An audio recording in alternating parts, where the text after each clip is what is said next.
Terima kasih Anda masih bersama kami dalam berita Sulawesi Tengah hari ini. Bagi Anda yang baru saja bergabung, kembali kami sajikan 3 berita utama hari ini. Jumlah kematian bayi meningkat di Sulawesi Tengah.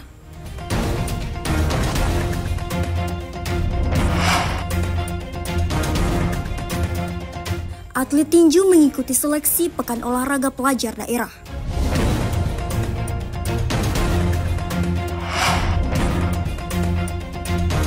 Pemerintah Kabupaten Poso mengusulkan Danau Poso jadi geopark.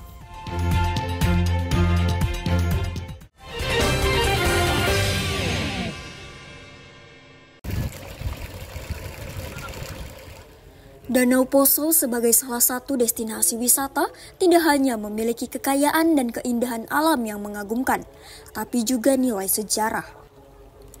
Potensi inilah yang mendorong pemerintah Provinsi Sulawesi Tengah maupun Kabupaten Poso untuk menjadikan danau terbesar ketiga di Indonesia ini sebagai geopark. Pengusulan Danau Poso sebagai geopark sudah diusulkan sejak Oktober 2022 lalu oleh pemerintah Provinsi Sulawesi Tengah ke Kementerian Energi Sumber Daya Mineral. Usulan tersebut pun sudah ditindaklanjuti oleh Badan Geologi pada Maret 2023 lalu dengan menurunkan tim verifikasi lapangan di sekitar Danau Poso. Bupati Poso, Verna Gladys Inkiriwang, mengaku sangat mendukung penuh dan berharap Danau Poso segera menjadi geopark alias Taman Bumi. Alasannya bisa menjadi pintu masuk pemanfaatan sekitar Danau Poso serta menjadi salah satu destinasi wisata dunia. Ya, benefitnya adalah pada saat itu pun saya tanyakan di awal, ini jangan sampai malah kita nggak bisa berusaha, masyarakat kita nggak bisa ngapa-ngapain di situ kalau ini dijadikan geopark dan lain sebagainya. Itu pertanyaan awal saya. Karena saya nggak akan setuju kalau kita membatasi juga atau merugikan masyarakat yang ada di sekitaran danau. Nah, ternyata jaminan ke saya tidak demikian. Tetapi malah dengan adanya kita menjadi geopark atau warisan budaya, itu malah kita akan lebih banyak bisa masuk pintu masuk untuk intervensi pemanfaatan di sekitar danau, gitu kan. Kemudian kita akan menjadi spot juga dunia, tempat juga mata-mata tertuju misalnya lakukan penelitian dan lain sebagainya, gitu kan. Jadi kita di-acknowledge, kita dikenal gitu, oleh dunia karena kita sudah ditetapkan. Jadi ternyata banyak tuh pecinta-pecinta begitu di nasional maupun di internasional, paling banyak internasional. Oh ini unik, ini apa? Datang. Tapi kalau enggak kita jadikan dia geopark, nggak akan terlalu terkenal gitu. Ada 20 lokasi di sekitar Danau Poso dikunjungi tim lapangan, terdiri dari sejumlah gua, pantai, dan situs. Syamsuddin Tobone melaporkan dari Kabupaten Poso.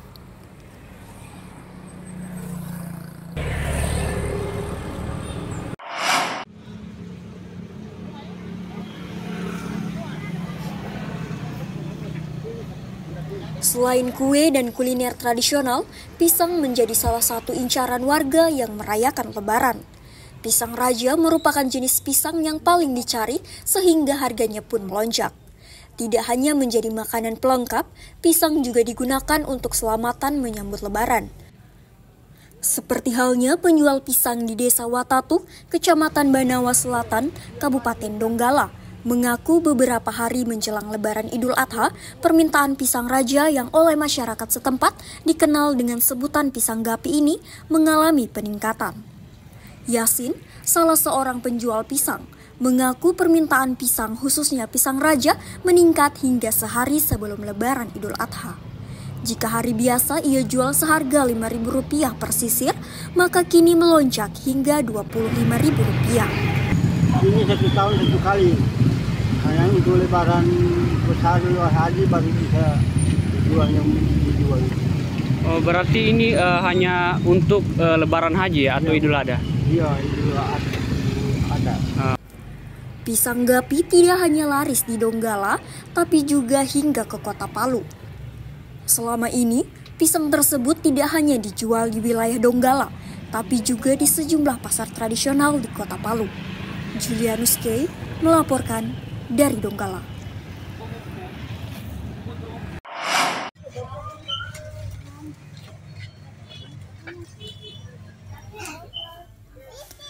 Merayakan hari Lebaran kurang lengkap rasanya jika tidak menyediakan makanan tradisional maupun aneka kue.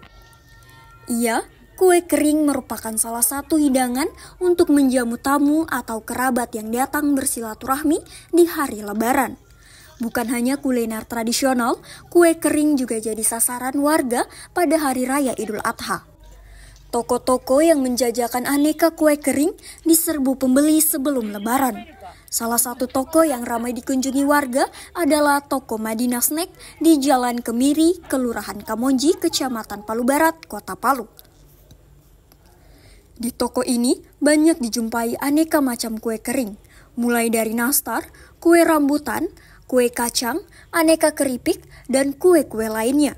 Harganya bervariasi, mulai Rp5.000 hingga ratusan ribu per toples sesuai ukuran dan jenisnya. Para pembeli bebas memilih jenis kue yang cocok dan sesuai selera. Ada yang membeli eceran, bahkan ada pula yang beli dalam jumlah banyak. Salah satunya seperti Megawati yang mengaku membeli kue untuk hari Lebaran. Oh, jadi kalau ini untuk persiapan besok ya Lebaran. Kalau boleh tahu beli kue apa saja ini?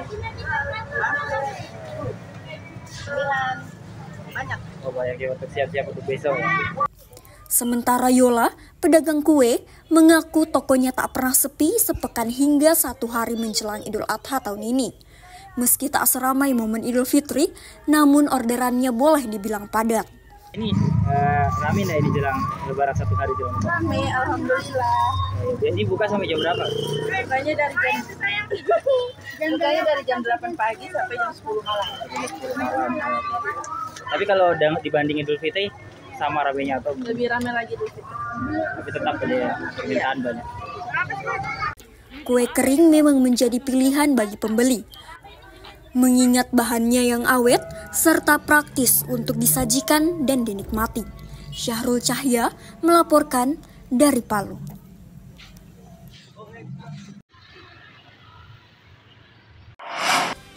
Informasi tadi mengakhiri seluruh rangkaian berita Sulawesi Tengah hari ini.